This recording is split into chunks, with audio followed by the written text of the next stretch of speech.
A dupla função exercida pelos motoristas de ônibus de Belo Horizonte tem gerado polêmica entre profissionais de empresas.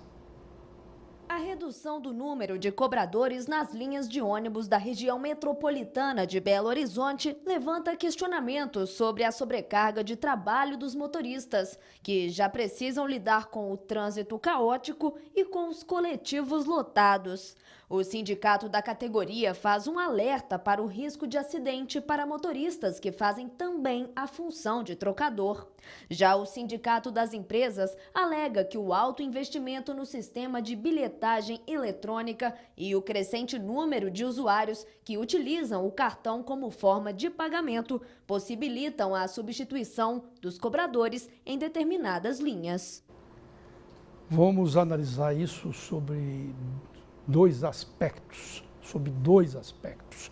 O transporte coletivo aqui em Belo Horizonte, como todo mundo sabe de cor e salteado, é extremamente deficitário. São ônibus ruins, que atrasam, caros, sujos e tudo mais, principalmente para quem mora em bairro circular aqui da periferia de Belo Horizonte. Isso é um lado. Se o motorista ainda vai cobrar, fazer o papel do cobrador, vai piorar as condições do serviço oferecido. E outro lado, com 1,5 milhão de demissões no ano passado, a crise do desemprego piorando ainda este ano, ainda tirar a vaga do trocador de ônibus é muito ruim, é muito perverso para a sociedade. Por isso, acho que todo mundo tem de bater o pé e combater isso aí. Aqui em Belo Horizonte houve o caso que eles tentaram tirar os bombeiros dos postos de gasolina. As pessoas que teriam de colocar gasolina, as pessoas bateram o pé e hoje a grande maioria, a grande massa dos postos tem lá o bombeiro trabalhando. E a presidente Dilma aproveitou a reforma ministerial em outubro do ano passado para anunciar que reduziria o seu próprio salário e de todos os ministros em 10%. Passados 4 meses, no entanto, a promessa ainda não foi cumprida e a presidente, o vice Michel Temer e os 31 ministros continuam recebendo o salário de R$ 30.934. Os motivos para o atraso vão desde a falta de empenho do governo em aprovar a medida até os longos trâmites que as propostas precisam atravessar no Legislativo. Anunciada em 2 de outubro, a medida foi encaminhada ao Congresso sob a forma de uma mensagem presidencial, 3 dias depois. Na primeira instância, pela qual precisava passar a Comissão de Finanças e Tributação da Câmara, o parecer por sua aprovação só foi apresentado em 16 de novembro e aprovado no colegiado apenas no dia 9 de dezembro. Bom, eu falei aí sobre o pessoal, aquele pessoal importante que trabalha em posto de gasolina, e eu chamei de bombeiro, não, corrigindo aqui, eles são frentistas. Vamos lutar para que os frentistas, como houve essa luta para os frentistas permanecerem em Belo Horizonte, vamos agora lutar para os trocadores também permanecerem em seus empregos. Vamos conversar agora com Michel Coutinho, ele é advogado especializado em direito do trabalho. Boa noite, Michel. Tudo bem com você? Tudo bem, Barroso. Boa noite. Olha, houve governos são muito demagógicos, né? Você sabe, eu sei, o Ivan, todo mundo aqui sabe. Governos praticam essa demagogia. Ah, vamos reduzir 10% do salário. O Aécio Neves fez isso durante o governo dele aqui. Isso não interessa para governante. E agora a Dilma também prometeu isso. Entrou na seara do Aécio Neves, que é o adversário dela. Isso não interessa para um governante 10% a mais ou a menos no salário? Não interessa. Interessa quem ocupa esse cargo de presidente, de ministro, de governador, é o poder e o que vem por trás do poder. Mas agora a presidente prometeu, demagogicamente, com essa crise, tomando conta aí do governo e tudo mais, como já fizeram muitos outros lá no Rio de Janeiro, aqui em Minas Gerais, ela fez essa promessa e até agora não cumpriu.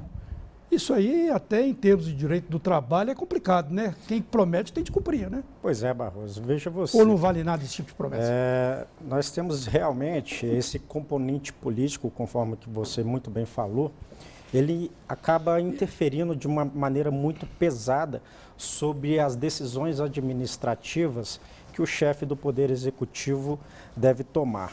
No caso agora, nós estamos numa iminente crise econômico-financeira e é lógico que a adequação da administração pública a essa realidade se faz necessária. E apesar de ter um certo caráter demagógico, conforme você falou, a respeito da decisão da presidente Dilma em reduzir o seu próprio salário e o do seu vice e seus ministros, ela se faz necessária, porque ela reflete também na remuneração daqueles que têm como referência o salário do presidente, né? E isso repercutiria de uma certa forma, ainda que num valor não tão expressivo quanto é o da atual crise econômica brasileira, mas repercutiria de uma forma administrativamente positiva. Mas tem uma máxima que existe no meio trabalhista, eu naturalmente sou leigo, né? Talvez eu não tenha razão, é que salários não podem ser diminuídos, a não ser um salário de executivo, que é um cargo comissionado, né? O salário de um presidente, de um ministro, é um cargo político, um cargo comissionado. Agora, se naquela cascata de salários, que baseado tantos por cento no salário da presidente e tudo mais, do ministro, aqueles acho que não podem ser diminuídos, não podem? O chefe do executivo, no caso do presidente, da presidente Dilma, ele é um cargo em mandato. Então, ela tem um mandato, ela tem um poder outorgado a ela se for do exercício um cargo da presidente. Em comissão pelo voto. Exatamente. Né? E ela, como no exercício dessa presidência, ela pode nomear ministros como o fez, e esses ministros ocupam cargos em comissão, que são os cargos demissíveis ad nuntum. E eles também podem sofrer essa redução na proporcionalidade do salário do presidente. Obviamente, isso precisaria, no caso da redução salarial, precisaria de uma autorização do legislativo, e esse é um dos argumentos utilizados pela presidente para justificar o atraso até hoje dessa não redução salarial. Houve uma tramitação na Câmara dos Deputados, tem que passar pela Comissão de Constituição e Justiça, tem que passar pela Comissão de Tributos de Tributos da Câmara dos Deputados, para aí, em sendo aprovado na Câmara dos Deputados, retornar para a presidente e sancionar essa redução salarial. Isso ainda não ocorreu, está na Câmara dos Deputados. O presidente da Câmara dos Deputados alega que esse atraso é pela ausência de urgência, porque, segundo ele, quando o Executivo reclama algo em caráter de urgência e emergência, a Câmara dos Deputados tem se prontificado a colocar em votação, tão logo isso seja possível. Mas a gente tem visto uma confusão entre o Executivo e o Legislativo, que isso tem causado um embaraço. Então, até hoje, essa redução do salário da presidente, do vice-presidente e dos ministros não ocorreu porque ainda está em tramitação na Câmara.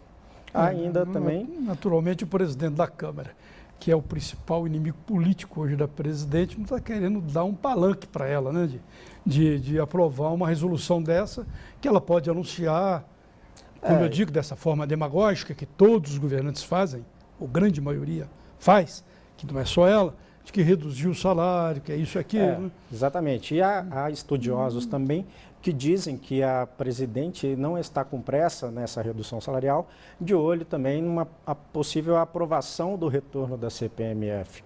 E isso voltaria a dar um certo alívio para os cofres públicos e ela poderia adequar essa necessidade de se reduzir os gastos públicos a esse novo ganho.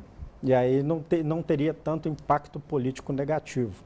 Enfim, como eu disse no começo, são os viés políticos pesando na decisão administrativa que deve ser priorizada. Né? Sem dúvida, Michel, são os viés e antiviés e outras coisas mais que existem na política e na economia.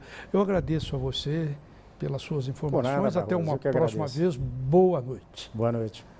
E o Redação BH News faz um breve intervalo e volta daqui a pouco.